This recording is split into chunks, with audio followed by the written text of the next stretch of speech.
Students, Sayan tuition centre YouTube চ্যানেলে তোমাদের স্বাগত জানাচ্ছি। আজকে আমি ফোর্থ সেমিস্টার যাদের পল সায়েন্স মেজর সাবজেক্ট আছে সেটা 6 নম্বর পেপারটা সেটা নিয়ে একটা প্রশ্ন সম্বন্ধে আলোচনা করছি। আবুল ফজলের রাজতন্ত্র সম্পর্কে আলোচনা করো। তোমাদের প্রশ্ন ইংরেজিতে আসবে, ডিসকাস দ্য মনিয়াচারি অফ আবুল ফজল। আমরা জানি আবুল ফজল ছিলেন মুঘল সম্রাট আকবরের প্রধান ইতিহাসবিদ, রাজসভার অন্যতম নবরত্ন এবং আকবরের আদর্শ ও রাজনীতির অন্যতম প্রচারক। আবুল ফজল 1551 খ্রিস্টাব্দে জন্মগ্রহণ করেছিলেন এবং 1602 খ্রিস্টাব্দে তিনি মৃত্যুবরণ করেন। তার রচিত আকবরনামা ও আইন-ই-আকবরী গ্রন্থে মুঘল শাসন ব্যবস্থার কাঠামো, সম্রাটের ক্ষমতা, প্রশাসনিক কার্যক্রম এবং রাজনৈতিক আদর্শ সম্পর্কে গভীর বিশ্লেষণ পাওয়া যায়। বিশেষত তার রচনা থেকে বোঝা যায় যে তিনি রাজতন্ত্রকে কেবল শাসনের একটি পদ্ধতি হিসাবে দেখেননি, বরং এটি ছিল তার ঈশ্বর প্রদত্ত এবং ন্যায় বিচার প্রতিষ্ঠার জন্য একটা অপরিহার্য ব্যবস্থা। আমরা কি আলোচনা করছি? আবুল ফজলের রাজতন্ত্র। আবুল ফজলের রাজতন্ত্রের মূল উপাদানগুলি একে একে আলোচনা করলে 1 নম্বর পয়েন্ট যদি তোমরা করো, সম্রাটের ঐশ্বরিক চরিত্র। আবুল ফজলের মতে সম্রাট কেবল একজন সাধারণ শাসক নন, তিনি ঈশ্বরের প্রতিনিধি। তিনি তার লেখায় সম্রাট আকবরকে ঈশ্বর প্রদত্ত গুণাবলী সম্পন্ন একজন মহান নেতা হিসেবে চিত্রিত করেছেন। তিনি বিশ্বাস করতেন শাসকের ক্ষমতা ঈশ্বর প্রদত্ত এবং তিনি জনগণের কল্যাণ নিশ্চিত করার জন্য এই দায়িত্ব পেয়েছেন। সম্রাটকে পিতার মতো ও জ্যোতির্ময় নেতা হিসেবে দেখানো হয়েছে। তিনি প্রজাদের দেখভাল করেন। তার মতে সম্রাটের প্রতি জনগণের আনুগত্য এক ধরনের ধর্মীয় কর্তব্য। 2 নম্বর পয়েন্ট, কেন্দ্রীভূত ও সর্বময় ক্ষমতা। আবুল ফজল মনে করতেন একটি শক্তিশালী সাম্রাজ্য পরিচালনার জন্য সম্রাটের হাতে সকল ক্ষমতা থাকা উচিত।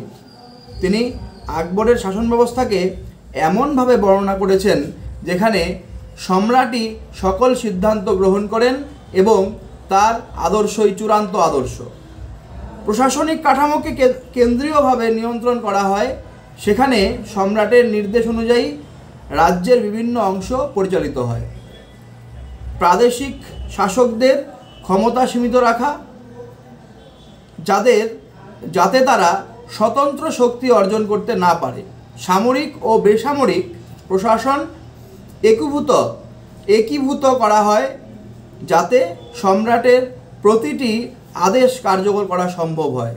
তারপর 3 নম্বর পয়েন্ট যদি আলোচনা করি, ধর্মীয় সহনশীলতা ও দিন-ই-ইলাহি।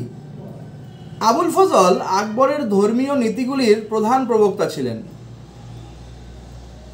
তার মতে সত্যিকারের রাজা সকল ধর্মের প্রতি সমান শ্রদ্ধাশীল এবং ধর্মকে শাসনের জন্য ব্যবহার না করে ন্যায় বিচার ও ঐক্যের জন্য কাজে লাগান। তিনি আকবরের দিন-ই-ইলাহি মতবাদকে সমর্থন করেছিলেন, যা হিন্দু মুসলমান ঐক্য ও সর্বজনীন ধর্মীয় সহনশীলতার উপর গুরুত্ব দেয়। 4 নম্বর পয়েন্ট যদি আলোচনা করি, প্রশাসনিক দক্ষতা এবং আইন শৃঙ্খলা। আবুল ফজলের রাজতন্ত্রের অন্যতম ভিত্তি ছিল একটি দক্ষ প্রশাসন গঠন করা, যা প্রজাদের কল্যাণ নিশ্চিত করবে। আইন-ই-আকবরী গ্রন্থে মুঘল সাম্রাজ্যের বিভিন্ন প্রশাসনিক এবং অর্থনৈতিক ব্যবস্থার বিস্তারিতভাবে বর্ণনা করা হয়েছে। রাজস্ব ব্যবস্থা সংস্কারের মাধ্যমে কৃষকদের সুরক্ষা দেওয়া হয় এবং আয় ব্যয়ের একটি নির্দিষ্ট হিসাব রাখা হয়।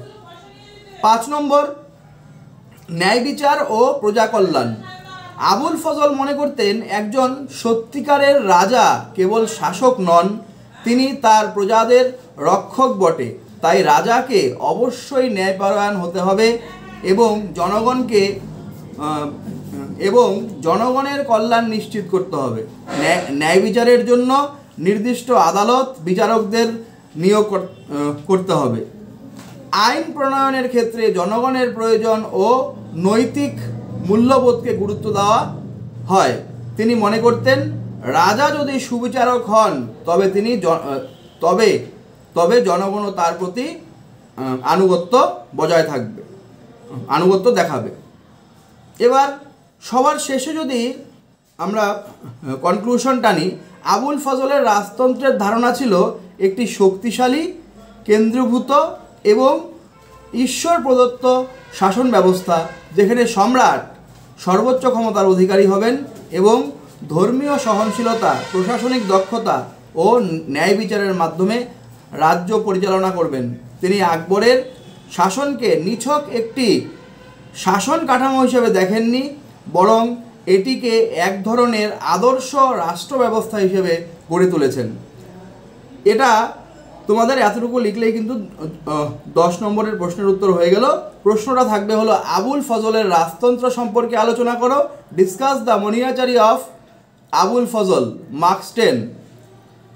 আজকের জন্য এখানেই শেষ করছি। চ্যানেলটি যদি ভালো লাগে তবে সাবস্ক্রাইব করে দিও, বন্ধুদের সঙ্গে শেয়ার করে দিও। ধন্যবাদ।